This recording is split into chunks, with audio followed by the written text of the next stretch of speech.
అందరికీ నమస్కారం అండి. బాచీరావ్ ఆన్లైన్ కాంపిటేటివ్ గైడెన్స్ సెంటర్కి వెల్కమ్ అండి. ఈరోజు మన వీడియోలో ఎన్విరాన్మెంటల్ ఎకానమీ మనం తీసుకున్నట్లయితే ఇక్కడ నిధుల కొరతని ఏవి తీరుస్తాయి అంటే ఎన్విరాన్మెంట్కి సంబంధించి పర్యావరణానికి సంబంధించి నిధుల కొరతకి సంబంధించి తీర్చే పరికరాలు ఏంటి అనేది క్వశ్చన్ ఫ్రేమ్ చేస్తే గ్రీన్ బాండ్లని వాతావరణ ప్రమాద బీమా అని పీపీపీ విధానంలో తీర్చవచ్చు అనేది పాయింట్. పర్యావరణ అనుకూలమైనటువంటి వ్యవస్థను తీసుకురావాలి అంటే డ్రైనేజీ వ్యవస్థని ఆధునీకరణ, జలవనరుల పునరుద్ధరణ అనే రెండు పర్యావరణానికి అనుకూలమైనటువంటిగా పాయింట్ ఆఫ్ చేయొచ్చు. ఇటీవల పురపాలక సంస్థ గ్రీన్ మున్సిపల్ బాండ్ల ద్వారా 400 కోట్లు సమీకరించాలని నిర్ణయించింది అంటే నాసిక్ పురపాలికం.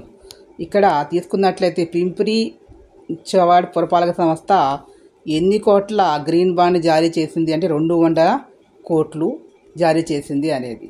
23.55 కోట్ల డాలర్ల వ్యయంతో ఒడిశా చేప సమీకృత నీటిపారుదల ప్రాజెక్టుకి వ్యయం ఎంత అంటే 26 ఏళ్లలో 24 కోట్ల డాలర్ల ఆదాయం లభిస్తుంది అని అంచనా వేశారు. దీంట్లో ఇంపార్టెంట్ అండి.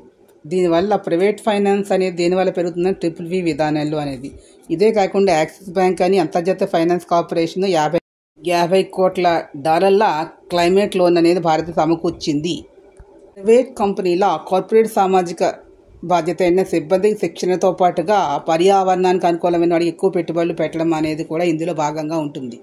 పట్టణ అభివృద్ధి చెంది ఆర్థిక శాతం సాధించాలంటే ముంపు సమస్యలే పరిష్కారం అనేది కనుగొనాలి. పర్యావరణ హితంగానే అభివృద్ధి అనేది సాధించాలి.